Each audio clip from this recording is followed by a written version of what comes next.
আর যে আমার ইত্তেবা করবে না, কবে কি ইরে 8 রাকাত বেলে খালি বললেই হয়, আমাদের 20 রাকাত পড়া নাকি? জোরে আমিন বলাই নাকবি? ওটা তো যায় হলো সৌদি আরবে। সৌদি আরবে কামলারা যায়, আমদানি করে, ওই আমিনের জোরে আর টেকা যায় না।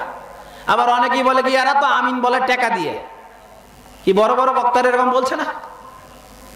শরিয়াত নিয়ে ঠাট্টা করে, বিদ্রুপ করে, ব্যঙ্গ করে। বুঝবে বাসাদান, কত ধানে কত চাল, সেটা আজকে নয়, মরে দেখো, মরে দেখো, বুঝবে কত ধানে কত চাল। আল্লাহর নবীর হাদিস নিয়ে তুমি ইনকার করো বেটা, তোমাকে সাহসটা কে দিয়েছে? রাসূল মুহাম্মদ সাল্লাল্লাহু আলাইহি সাল্লাম এমন একজন ব্যক্তি, সূরা নাজম 53 নম্বর সূরা এর 3 ও 4 নম্বর আয়াত, ওয়া মা ইয়ানতিকু আনিল হাওয়া ইন হুয়া ইল্লা ওয়াহয়ু ইউহা। আরে মুহাম্মদ সাল্লাল্লাহু আলাইহি সাল্লাম এমন একজন ব্যক্তি, তিনি মন থেকে কোনো কথাই বলেন না। কথা বলার আগে জিবরিল আমিন নিয়ে আসেন কথা, সেই কথা তিনি ডেলিভারি দেন। আল্লাহর কথা তিনি বলেন, আর তুমি বলো যে এরকম এরকম করা হয়, এরকম করা পাইছে। ফাজলামের একটা লিমিট থাকে, আনলিমিটেড ফাজলামো করে মাটির উপরে কয়েকদিন টেকা যায়, মাটির নিচে টেকা যায় না। হক ও বাতিলের দ্বন্দ্ব চূড়ান্ত। গায়ের জোরে তুমি হককে আজকে বাতিল বলছো আর বাতিলকে হক বলছো, মাটির নিচে গিয়ে দেখো বিচার হবে না, মানে কঠিন বিচার হবে। আল্লাহ তোমাকে বুঝদান করুক, আল্লাহুম্মা আমিন। সম্মানিত উপস্থিতি, দেখুন জান্নাত লাভের সহজ কয়েকটি মাধ্যম। সিলসিলায়ে সহিহা এর 1477 নম্বর হাদিস, আবু হুরায়রা রাদিয়াল্লাহু তাআলা আনহু থেকে বর্ণিত, রাসূল মুহাম্মদ সাল্লাল্লাহু আলাইহি সাল্লাম বলেন, সালাসাত আইনুন, পৃথিবীতে 3 শ্রেণীর চক্ষু আছে, লা তারান্নার, এই চক্ষু কোনদিন জাহান্নাম দেখবে না, ও জান্নাত দেখবেই দেখবে। দেখুন তো আপনার আমার চোখগুলো ওই 3 শ্রেণীর চোখের মধ্যে পড়ে কিনা। পড়ে গেলে তো ভাগ্যবান, না পড়ে গেলে পড়ার চেষ্টা করতে হবে এখন থেকেই। এক, আইনুন বাকাত মিন খাশিয়াতিল্লাহ, সেই চক্ষু, যে চক্ষু আল্লাহর ভয়ে কাঁদতে পারে। অন্যত্র বুখারী মুসলিমের হাদিস, রাসূল মুহাম্মদ সাল্লাল্লাহু আলাইহি সাল্লাম বলেন, লা ইয়ালুজুন নারা রাজুলান বাকাত মিন খাশিয়াতিল্লাহ হাত্তা ইয়ালিজুল লাবানা ফি জারই। আরে এক ফোঁটা চোখের পানি, এক ফোঁটা চোখের পানি এমন, এক ফোঁটা চোখের পানি এমন যে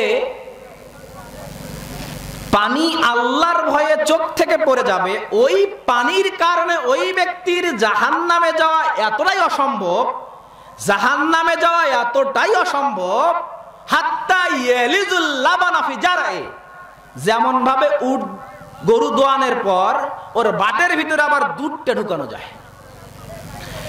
আরে উটের দুধ, গরুর দুধ দহন করার পরে ওর ওলানের ভিতরে কি আর দুধ ঢুকানো সম্ভব?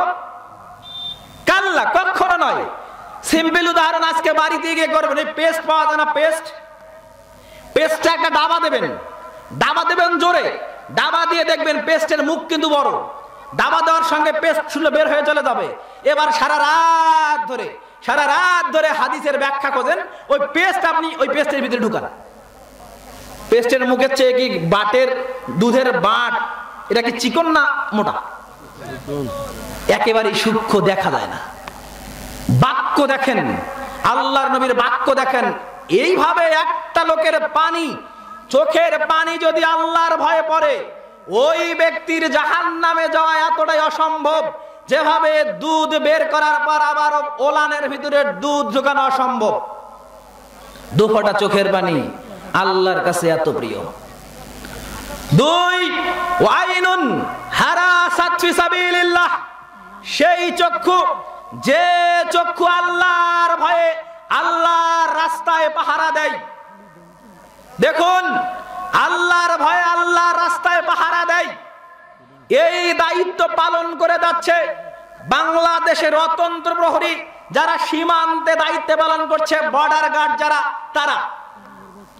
এই বাক্য যদি তাদের কাছে যায়, খুব ভালো করে আপনারা খেয়াল করবেন, শত্রুর গুলির জন্য আপনি বুক পেতে দেবেন, মরার সঙ্গে সঙ্গে জান্নাত, জান বের হতে দেরি, জান্নাত যেতে দেরি নেই।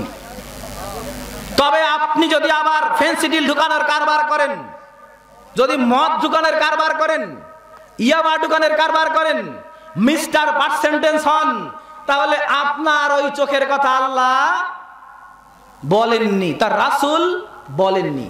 এমনকি যে পুলিশ প্রশাসনের ভাইয়েরা দিনে টহল দেয়, রাতে টহল দেয়, মানুষের নিরাপত্তার জন্য সব সময় নিবেদিত থাকে, এই চোখগুলাও জাহান্নামে যাবে না। এই চোখগুলাও, এই পুলিশের চোখ, এই আর্মির চোখ, এই বিজিবির চোখগুলাও চলে যাবে জান্নাতে ইনশাআল্লাহ। 3 নাম্বার বাক্যটা অত্যন্ত জটিল, অত্যন্ত কঠিন। 3 নাম্বার বাক্যে আল্লাহর নবী সাল্লাল্লাহু আলাইহি সাল্লাম বলেছেন, ও আইনুন গাযাতান মাহারামিল্লাহ, সেই চক্ষু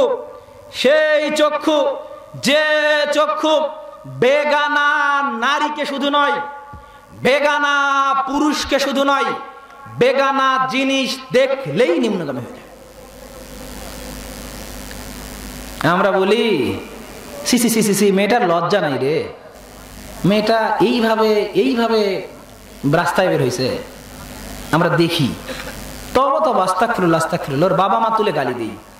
আবার ওই মেয়েটা কি পোশাক পরে গেছে, কোন জামা পরে গেছে, তার রং কয়টা, তার ঢং কয়টা, সবই আমার চোখে এমন ভাবে ভিডিও করে নেই যে ওটা মনে হয় কখনোই ডিলিট হবে না। অথচ আল্লাহ রাব্বুল আলামিন সূরা নূরের মধ্যে প্রথমে বলেছেন যে তুমি পুরুষ আগে নিজে নিম্নগামী করো চোখ। পৃথিবীর সমস্ত নারী যদি উলঙ্গ হয়, পৃথিবীর সমস্ত নারী যদি ল্যাংটা হয়, এরপর ইমানদারের চোখ ওই দিকে তাকাবে না। এর নাম ইউসুফ আলাইহিস সালাম। সূরা ইউসুফ পড়ে দেখবেন, জুলাইখা সুন্দরী ছিল, কথাই সত্য, তার রূপ ছিল, যৌবন ছিল, লাবণ্য ছিল, কথাই সত্য। জুলাইখা তাকে ফুসলানো শুরু করলো, হাই তালাত, আসো তুমি, খাম তুমি, আমার কাছে আসো। সঙ্গে সঙ্গে ইউসুফ আলাইহিস সালাম, মাআযাল্লাহ, আমি আল্লাহর কাছে আশ্রয় প্রার্থনা করি। চোখ তুললেন না, তাকালেন না। এই চক্ষুর জন্য কি জান্নাত। আচ্ছা, ফোনের ব্যাপারেও তো এটাই নাকি না অন্য কিছু? সব ক্ষেত্রেই চোখ নিম্নগামী।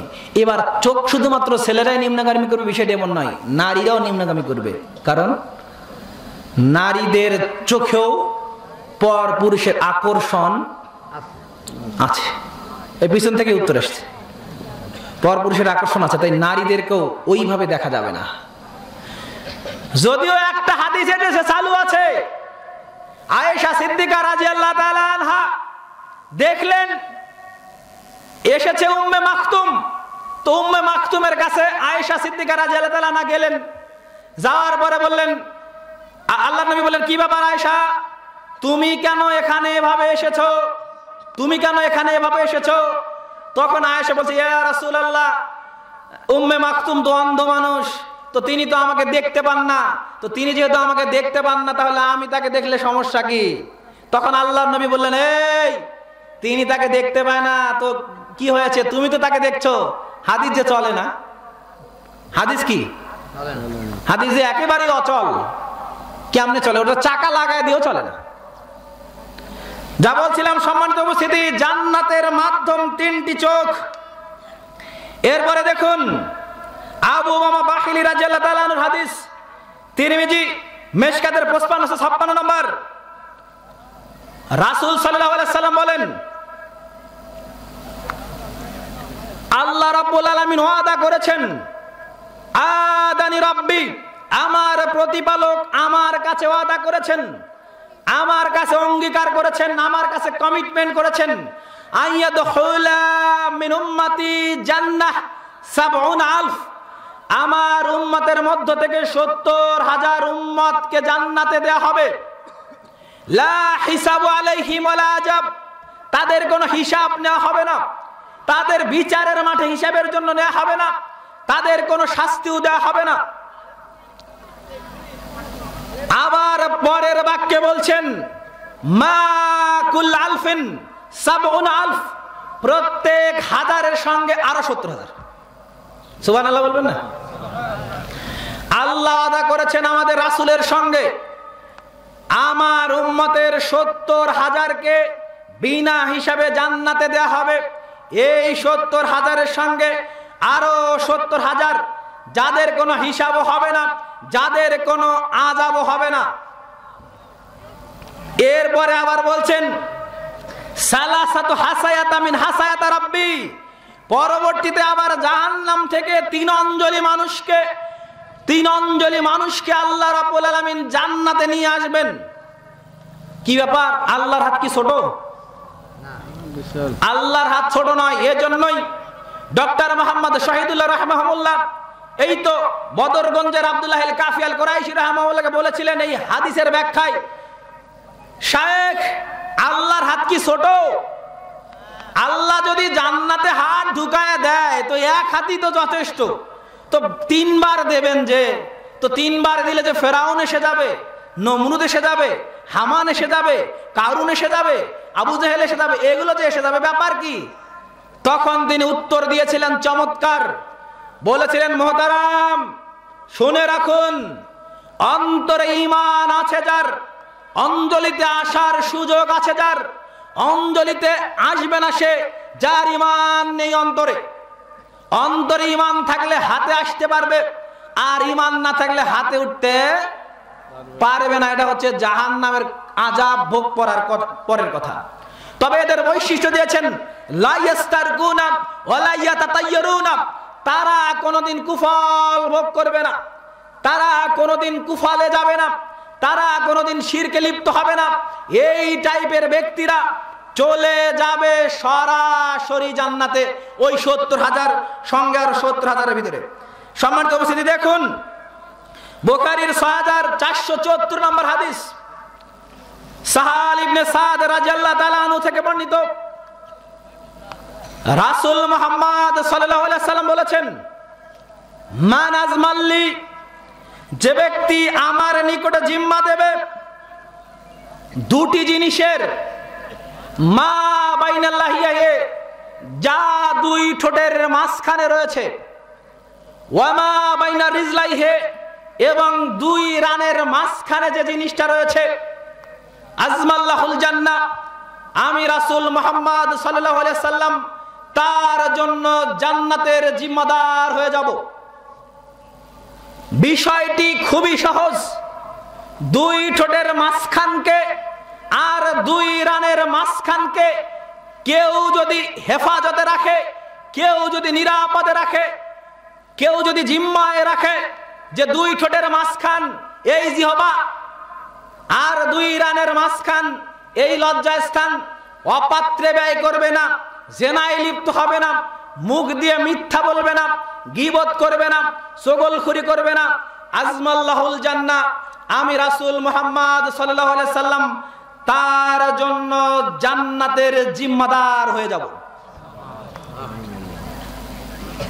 2টি জিনিস খুবই সহজ, কিন্তু মানতে গিয়ে খুবই কঠিন। কেমন কঠিন? এর ব্যাখ্যা রাসূল দিয়েছেন তিরমিজির 2004 নম্বর হাদিস, আবু হুরায়রা রাদিয়াল্লাহু তাআলা আনহু থেকে বর্ণিত, তিনি বলেন সুয়েলা রাসূলুল্লাহ সাল্লাল্লাহু আলাইহি ওয়াসাল্লাম, একদা রাসূল সাল্লাল্লাহু আলাইহি ওয়াসাল্লাম জিজ্ঞাসা করা হলো আন আকসারি মাইয়াদখুলান নাস আল জান্নাহ, আল্লাহর নবী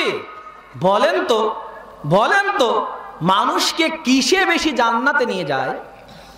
তিনি বললেন তাকওয়াল্লাহ, অন্তরে আল্লাহ ভীরুতা, হুসনে খলক, এবং সদাচরণ, মানুষের সঙ্গে ভালো আচরণ করা, নমনীয় আচরণ করা, সদাচরণ করা, মানুষের সঙ্গে হেসে কথা বলা, মানুষকে সম্মান দিয়ে কথা বলা জান্নাত যাওয়ার বড় মাধ্যম। আর আল্লাহর ভয় সব সময় থাকা, সব সময় আল্লাহকে ভয় করে চলা জান্নাত যাওয়ার বড় মাধ্যম। পরের বাক্যে আবার বলছেন ইয়া রাসূলুল্লাহ আন আকসারি মাইয়াদখুলান নাস আল নার। আল্লাহ রাসূল এবার বলেন তো মানুষকে জাহান্নামে কিসে বেশি নিয়ে যায়? আল্লাহর নবী আপনি এবার একটু বলবেন কি আল্লাহর নবী মানুষকে কিসে বেশি জাহান্নামে নিয়ে যায়? আল্লাহর নবী বলেন আল ফারজ আল ফাম, এই যে মুখ আর এই যে লজ্জাস্থান, এবং এই যে মুখ, এই দুটাই মানুষকে জাহান্নামে বেশি নিয়ে যায়। তাহলে এই মুখ এবং লজ্জাস্থান হেফাজত করলেই জান্নাত, আর এই মুখ এবং লজ্জাস্থানকে কন্ট্রোল না করলে কি? কন্ট্রোল না করলেই জাহান্নাম। দেখুন জান্নাত যাওয়ার সহজ আর একটি হাদিস, মুসনাদে আহমদ 22956 নম্বর, আবু মালিক আশআরী রাদিয়াল্লাহু তাআলা আনহু থেকে রাসূল সাল্লাল্লাহু আলাইহি সাল্লাম বলেছেন, ইন্না ফিল জান্নাতি লাগুরাফ, নিশ্চয় জান্নাতে অনেক ঘর রয়েছে, ইউরা যুহুরুহা মিন বাতিনিহা ওয়া বাতিনিহা মিন যুহুরিহা, যার ভিতর থেকে বাহির দেখা যায়, যার বাহির থেকে ভিতর দেখা যায়। আরে জান্নাতে কতগুলো ঘর রয়েছে, এত সুন্দর, এত সুশ্রী, এত সুন্দর, এত সুন্দর, যার সৌন্দর্য বাহির থেকে ভিতর দেখা যায়, ভিতর থেকে বাহির দেখা যায়। ফাকামা আরাবিয়ান, অথবা একজন ব্যক্তি দাঁড়ালেন, অথবা পল্লীর বেদুইন দাঁড়ালেন, একজন সাহাবা দাঁড়ালেন, ফাকাল, অতঃপর বললেন, লিমান হাযিহি ইয়া রাসূলুল্লাহ, আল্লাহ রাসূল এত সুন্দর ঘর, এত সুন্দর ঘর, এই ঘরগুলো কার জন্য? এত সুন্দর ঘর কার জন্য? একটু বলবেন কি? এ যার বাহির থেকে ভিতর দেখা যায়, ভিতর থেকে বাহির দেখা যায়, এই ঘরগুলো কার জন্য?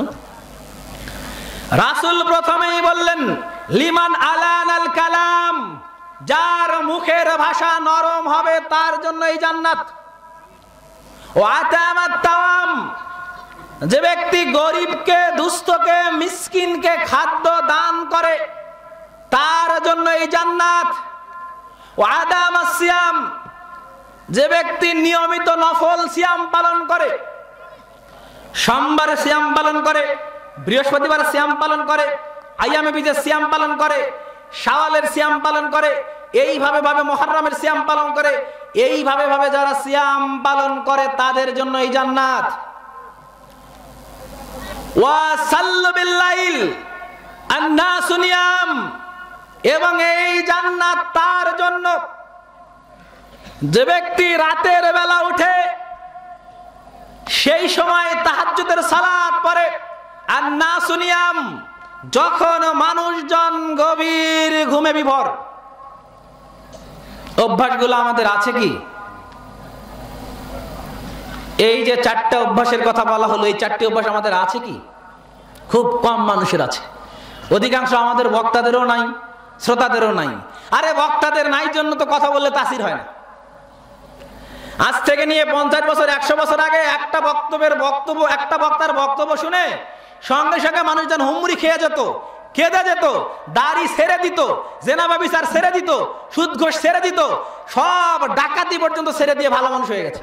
আর আমরা এত বক্তব্য দেই, প্রতিদিন 8,500 মাহফিল, এত বক্তব্য দেয়, তারপর ওই মাইকেলা ঠিক নাই। আমাদের ইউটিউবার ভাইরা অনেকে আছে, প্যান্টটা টাকনার নিচে এখনো আছে, দাড়িটা এখনো ক্লিন শেপ দেওয়া আছে, এখনো এরকম আছে। অনেকের ইউটিউবার অনেকে আসে সিগারেটও টান দেয়। এত কথা বলার পরও একটা ইউটিউবার ভাই, সে সবচেয়ে বেশি ভালো জানে। একটা আলেম যত বিষয়ে জানে তার চেয়ে ইউটিউবার বেশি জানে, আমি এটা গ্যারান্টি। কি কারণে? একটা ইউটিউবার ভাই, সে একটা বক্তব্য কয়েকবার শোনে, একটা বক্তা একটা গতিতে বক্তব্য দেয়, কিন্তু 50টা বক্তা 50টা গতিতে বক্তব্য দেয়, আর একটা ইউটিউবারের 50টা বক্তার বক্তব্য শুনতে হয়। ওই বক্তারা কি দাড়ি রাখার কথা বলে না? বলে। প্যান্টটা টাকনার উপরে তোলার কথা বলে না? বলে। প্রেম প্রীতি ভালোবাসা ত্যাগ করার কথা বলে না? বলে। তো তাহলে আরে মাইকালারা তো প্রতিদিনই মাইকালাদের আছে ব্যবস্থা।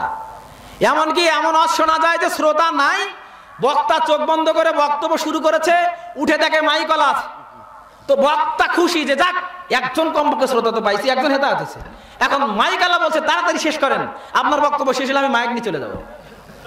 তার মানে ওই মাইকালাও ঠিক নেই। আল্লাহ এ কথাই বলছেন, ইয়া আইয়ুহাল্লাযীনা আমানু লিমা তাকুলুনা মা লা তাফআলুন। 61 নম্বর সূরা সফের 2 নম্বর আয়াত। হে বক্তা, তুমি এমন কথা কেন বলো যা নিজে করো না? ডিমান্ড ছাড়া তুমি যুবকদেরকে বিবাহ করতে নিষেধ করো। তুমি এমন কথা বলো যে তোমার মোটরসাইকেল ফেরত দিতে হবে। তুমি এমন কথা বলো তোমার সোফায় বসা যাবে না। তো তুমি তো এগুলো ভালো কাজ করো, কিন্তু তুমি যে টাকা ছাড়া যাও না, টাকা ছাড়া না যাও ভালো কথা, হাদিয়া দেয়া নেয়া দুটাই জায়েজ, কিন্তু তুমি যে বান্দা চলে আসো 80,000-এর নিচে হবে না, 1 লাখের নিচে হবে না। আপনি বলে ভাই আপনাকে কয়জন চেনে, আপনাকে এত টাকা, আপনি কি 80,000 টাকার লোক হয়েছেন নাকি? যে না, আমিও কথা বলছি না, আমি বলছি হেদায়েত কেন হচ্ছে না? আমি যদি নিজে তাহাজ্জুদ না পড়ি, আমি যদি বলি, নিজে যদি নফল সিয়ামে অভ্যাসী না হই, নিজে যদি বলি, আমি যদি গরিব দুঃখকে খাদ্য না দেই, নিজে যদি বলি, তাহলে আমার এই কথা আপনার ভিতরে ঢুকবে না? কখনোই ঢুকবে না, কখনোই ঢুকবে না। জান্নাতে যাওয়ার মাধ্যম দেখুন, আবু দাউদ 48 নম্বর হাদিস, আবু উমামা বাহিলি রাদিয়াল্লাহু তাআলা আনহু থেকে রাসূল সাল্লাল্লাহু আলাইহি সাল্লাম বলেছেন, তোমরা আমাকে 3টি জিনিসের জিম্মাদারি দাও, আমি তোমাদেরকে জান্নাতের জিম্মাদারি দেব। 1, তর্ক পরিহার করো, হক হলো। 2, মিথ্যা পরিহার করো, মজাক হলো। সন্তানকে বলতে পারবে না, বাবা বাবা আসো আসো আসো, বাবা আসো আসো, এই যে দেখো তোমাকে কিছু দেবো, আসো আসো আসো। সন্তান তো বয়স 3 বছর, দৌড়ে এসেছে, এরপরে ধরেছে, এরপরে কি হাতে কিছু নেই। ইমাম বুখারী রাহিমাহুল্লাহকে আপনি আমি সবাই চিনি। ইমাম বুখারী এক জায়গায় গেলেন, দামেস্কে গেলেন বা সিরিয়ায় গেলেন, কয়েকশো কিলোমিটার পথ পাড়ি দিয়ে চলে গেলেন। একটা ব্যক্তি একটা হাদিস জানে, এটা তিনি জেনেছেন হাদিসটা নেবার জন্য গেলেন। চলে যাওয়ার পরে দেখে ওই ব্যক্তির কাছে হাদিস আছে বটে, এরপর ওই ব্যক্তি গাছ থেকে পাতা পেরেছে, পাতা পেরে উটকে দিচ্ছে বা ঘোড়াকে দিচ্ছে। এবার যেই ঘোড়া বা উঠতে এসেছে, ওই পাতাটা নিয়ে এরকম করে টান দিয়েছে। কিরে, একটা জন্তুর সঙ্গে এরকম আচরণ করলো, পাতাটা দিল না। এরপরে তিনি ব্যাক করা শুরু করেছেন, ব্যাপার কি? এই শোনেন শোনেন, আপনি কে? যে আমি বুখারী। তো কেন এসেছিলেন? যে এসেছিলাম তো আপনার কাছে একটা হাদিসের বিষয় ছিল, এজন্য। এরপরে দেখি যে এই অবস্থা, আপনি একটা চতুষ্পদ জন্তুর সঙ্গে এরকম যদি প্রতারণা করেন, তাহলে আপনি তো আল্লাহর নবীর হাদিসের সঙ্গে প্রতারণা করতে পারেন। মজাক করো, মিথ্যা বলা যাবে না। 3, চরিত্র সুন্দর হতে হবে, উত্তম চরিত্র হতে হবে। 3টা কাজ করলেই জান্নাত। দেখুন, মুসনাদ আহমদের 22,809 নম্বর হাদিস, উবাদা বিন সামিত রাদিয়াল্লাহু তাআলা আনহু থেকে বর্ণিত, রাসূল সাল্লাল্লাহু আলাইহি সাল্লাম বলেছেন, তোমরা আমাকে 6টা জিনিসের জিম্মাদারি দাও, আমি তোমাদেরকে জান্নাতের জিম্মাদারি দেব। 1, কথা বললে সত্য বলবে। 2, ওয়াদা করলে পূরণ করবে। 3, আমানত রক্ষা করবে। 4, লজ্জা স্থান হেফাজত করবে। 5, দৃষ্টি সংযত রাখবে। 6, হাতকে অন্যায় হতে বিরত রাখবে, জুলুম হতে বিরত রাখবে। দেখুন সম্মানিত উপস্থিতি, জান্নাত লাভের সহজ কয়েকটি মাধ্যম, অতীব সহজ 6টি মাধ্যম আপনাকে জান্নাত লাভের আমি দিচ্ছি। 1, ইসমে আজম। ইসমে আজম ইবনে মাজার 3857 নম্বর হাদিস, রাসূল মুহাম্মদ সাল্লাল্লাহু আলাইহি ওয়াসাল্লাম বলেন, যে ব্যক্তি ইসমে আজম সহকারে আমাকে ডাকবে, আল্লাহকে ডাকবে, আল্লাহ সেটা দিয়ে দেবেন। ইসমে আজম হচ্ছে আল্লাহুম্মা ইন্নী আসআলুকা বিআন্নাকা আনতাল্লাহ আহাদুন সামাদুল্লাযী লাম ইয়ালিদ ওয়া লাম ইউলাদ ওয়া লাম ইয়াকুল লাহু কুফুয়ান আহাদ। অন্য বর্ণনায় আল্লাহুম্মা ইন্নী আসআলুকা বিআন্নাকা আনতাল্লাহ লা ইলাহা ইল্লা আনতা আহাদুন সামাদুল্লাযী লাম ইয়ালিদ ওয়া লাম ইউলাদ ওয়া লাম ইয়াকুল লাহু কুফুয়ান আহাদ। এটা বলে যা চাবে আল্লাহ তাই দিয়ে দেবেন। এটা বলে জান্নাত চাবেন, এটা মুখস্থ করার চেষ্টা করবেন। এটা বলে জান্নাত চাবেন, আল্লাহ আপনাকে জান্নাত দিয়ে দেবে। 2 ইবনে হিব্বানের 201 নম্বর, রাসূল সাল্লাল্লাহু আলাইহি ওয়াসাল্লাম বলেছেন, যে ব্যক্তি বলবে লা ইলাহা ইল্লাল্লাহ, যে ব্যক্তি বলবে লা ইলাহা ইল্লাল্লাহ ইখলাসের সাথে, সে জান্নাতে যাবে। 3, যে ব্যক্তি বলবে রাজিতু বিল্লাহি রাব্বাও ওয়া বিল ইসলামি দীনাও ওয়া বি মুহাম্মাদিন নাবিয়্যা, এই বাক্য যে বলবে সে জান্নাতে যাবে। 4 নাম্বার মাধ্যম সূরা ইখলাস, কুল হুয়াল্লাহু আহাদ, এই সূরা যে পাঠ করবে এই সূরা তাকে জান্নাতে নিয়ে যাবে। এবং ফরজ সালাতের পর, বলেন তো মনে আছে কি? এটা সবার জানা, তাই না? ফরজ সালাতের পর যে ব্যক্তি আয়াতুল কুরসি পাঠ করবে ও জান্নাতে চলে গেছে, ওর মরাটা বাকি। ও জান্নাতে চলে গেছে, প্রবেশ করেনি কেন? মরা বাকি। ও মরলেই কি জান্নাতে চলে যাবে। এবং 6 সাইয়্যিদুল ইস্তিগফার, আল্লাহুম্মা আনতা রাব্বি লা ইলাহা ইল্লা আনতা খালাকতানি ওয়া আনা আবদুকা ওয়া আনা আলা আহদিকা ওয়া ওয়াদিকা মাস্তাতা'তু আউযু বিকা মিন শাররি মা সানাতু আবু লাকা বিনি'মাতিকা আলাইয়া ওয়া আবু বিজামবি ফাগফিরলি ফাইন্নাহু লা ইয়াগফিরুয যুনুবা ইল্লা আনতা। এই দোয়াটা পড়বেন হচ্ছে ফজরের নামাজের পর, মাগরিবের পূর্বে মারা যাবেন, জান্নাতে যাবেন। খুবই কঠিন। আবার এই দোয়াটা পড়বেন মাগরিবের পর, ফজরের আগে মারা যাবেন, জান্নাতে যাবেন। তাহলে কত সহজ। এছাড়াও সহজ কয়েকটা মাধ্যম আছে, যেমন আমরা উজু করার পরে যদি দোয়া করি, তাহলে এরপরে দিনে রাতে যদি আমরা 12 রাকাত সুন্নাত পড়তে পারি, সুন্নাতে রাতে বা, তাহলেও জান্নাত লাভের মাধ্যম। যা বলছিলাম, এই জান্নাত লাভের সহজ মাধ্যম। তবে 2টা মাধ্যমকে আল্লাহর নবী সবচেয়ে বেশি প্রাধান্য দিয়েছেন। প্রাধান্য দিয়েছেন মুখ এবং লজ্জাস্থান। বারংবার তিনি যে জায়গাতেই বলেছেন সেই জায়গাতেই মুখ এবং লজ্জাস্থান হেফাজতের কথা বলেছেন। অতএব আমরা সাধ্যমতো মুখ ও লজ্জাস্থান হেফাজতের সম্ভবপর চেষ্টা করবো ইনশাআল্লাহ। আল্লাহ আমাদেরকে সেই তৌফিক দান করুক, আল্লাহুম্মা আমিন। দেখুন, জান্নাত লাভের আর একটা সহজ মাধ্যম, তা হচ্ছে বেশি বেশি করে তওবা ইস্তেগফার করা। বেশি বেশি করে তওবা ইস্তেগফার করা, স্পেশালি রাতের শেষ অংশে যদি আমরা আল্লাহর কাছে তওবা ইস্তেগফার করতে পারি, তাহলে আল্লাহ আমাদের পাপ ক্ষমা করে দেবেন, আমরা জান্নাতে যেতে পারবো ইনশাআল্লাহ। বুখারী মুসলিমের হাদিস, মিশকাতের 1223 নম্বর, আবু হুরায়রা রাদিয়াল্লাহু তাআলা আনহু থেকে বর্ণিত, তিনি বলেন, রাসূল মুহাম্মদ সাল্লাল্লাহু আলাইহি ওয়াসাল্লাম বলেছেন, ইয়ানজুলু রাব্বানা তাবারাকা ওয়া তাআলা কুল্লু লাইলি ইলাস সামাইদ দুনিয়া সুলুসুল লাইলিল আখির। নিশ্চয় মহিমান্বিত আল্লাহ প্রত্যেক রাতের শেষ তৃতীয়াংশে প্রথম আসমানে নেমে আসেন। ফায়াকুলু, অতঃপর বলেন, মাইয়াদুনি ফাস্তাজিব লাহু, মাইয়াসালুনি ফাউতিয়াহু, মাইয়াস্তাগফিরুনি ফাগফির লাহু। হে পৃথিবীর ঘুমন্ত জাতি, তোমাদের মধ্যে কি এমন কেউ আছো যে আমার কাছে কিছু চাও, আমি তাকে তা দিয়ে দেব?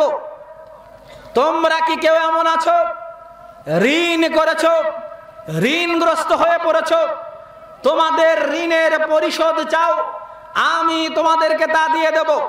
তোমরা কি এমন কোন পাপী আছো, পাপ করতে করতে সাগর পরিমাণ পাপ করে ফেলেছো, আমি তোমাদের পাপকে মিটায় দেবো, ওয়ালা উবালি, আমি কোনো পরোয়া করি না তুমি কি পাপ করেছো, এটা আমার দেখার কোনো বিষয় নয়। দেখুন আর একটা হাদিস, এই হাদিসটা আমি যতবার পড়েছি ততবারই আমি আশাবাদী হয়েছি। হাদিসটা বাড়িতে নিয়ে যাবেন, এই হাদিসটা খুবই গুরুত্বপূর্ণ। আপনার আমার আমাদের সবার জন্য। বুখারীর হাদিস 3470 নম্বর, আবু সাঈদ খুদরি রাদিয়াল্লাহু তাআলা আনহু থেকে বর্ণিত, তিনি বলেন রাসূল সাল্লাল্লাহু আলাইহি ওয়াসাল্লাম বলেছেন, কানাত রাজুলুন ফি বানি ইসরাঈল, বানি ইসরাইলের যুগে এমন এক